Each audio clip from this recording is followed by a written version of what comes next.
Assalamualaikum warahmatullahi wabarakatuh. Bismillahirrahmanirrahim. Saya di sini akan menjelaskan tentang berbagai macam keistimewaan beliau, yang salah satunya yaitu adalah perjalanan beliau melakukan Isra dan Mi'raj. Isra dan Mi'raj merupakan perjalanan beliau dari Masjidil Aqsa menuju ke Sidratul Muntaha dengan burak yang didampingi oleh malaikat Jibril. Dalam perjalanan tersebut, beliau sangatlah cepat, bahkan melebihi kecepatan cahaya, bahkan juga melebihi kecepatan cahaya itu sendiri. Nabi Muhammad SAW melakukan perjalanan tersebut bukan hanya ruhnya saja, namun jasad beliau juga ikut serta dalam perjalanan tersebut. Nabi Muhammad SAW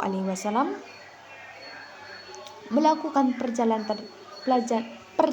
tersebut yang mendapatkan kado istimewa dari Allah Subhanahu wa Ta'ala yang berupa Mi'raj. Apa sih Mi'raj itu? Mi'raj adalah hadiah salat 50 kali bagi umat Islam. Namun Nabi Muhammad SAW ingat kepada umatnya dan kasihan kepada umatnya. Beliau sangat terpikirkan kepada umatnya bahwa tidak mungkin umatku bisa melakukan 50 kali salat ini dalam satu hari. Maka karena perintah malaikat Jibril, Nabi Muhammad pun naik ke atas lagi dan bernegosiasi kepada Allah Subhanahu wa Ta'ala. Dan itu pun bukan hanya sekali, namun berkali-kali.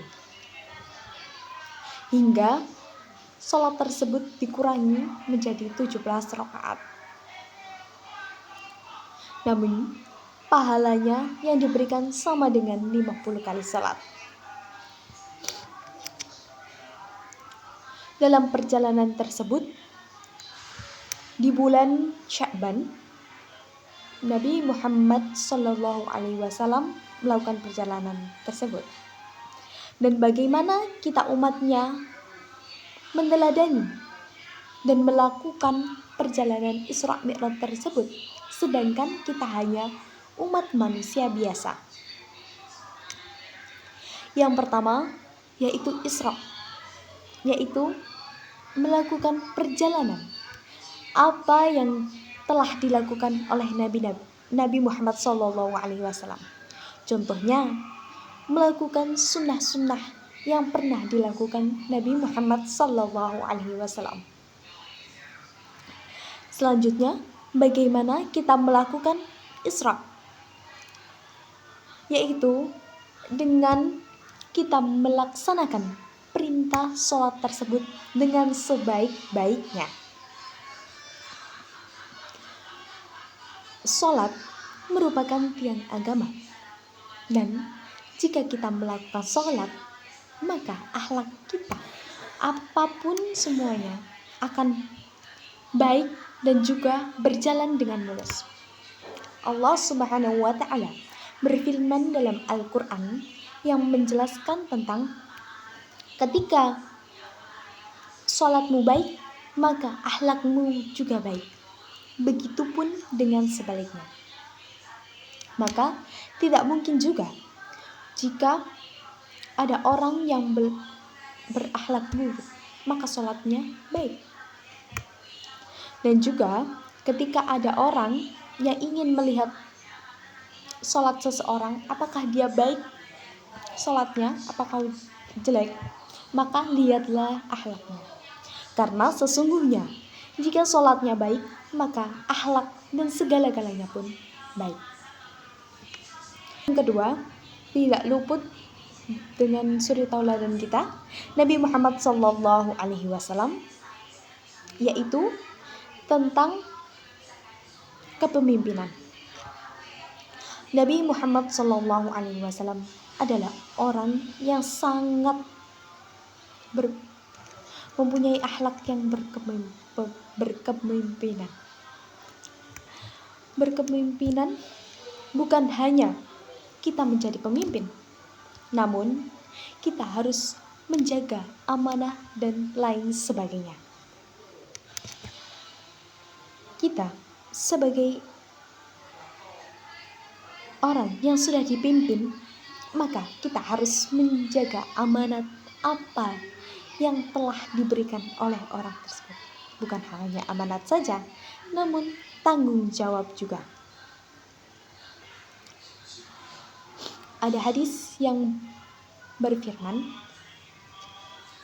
jika kamu diberikan amanat oleh seseorang, maka berilah amanat tersebut kepada seseorang.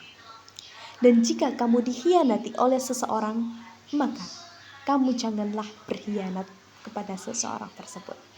Dapat disimpulkan bahwa ketika kita jadi pemimpin, kita harus memiliki amanat dan tanggung jawab, seperti Rasulullah SAW. Lalu Nabi Muhammad SAW adalah orang yang sangat amanah, jujur, dan dapat dipercaya. Contohnya, beliau adalah seorang wirausaha, yaitu seorang pedagang. Nabi Muhammad SAW, ketika beliau berdagang, beliau adalah orang yang sangat jujur, amanah. Kita dapat mencontoh akhlak beliau yang berupa keamanahan, kejujuran dalam segala hal. Namun bukan hanya dalam berdagang saja.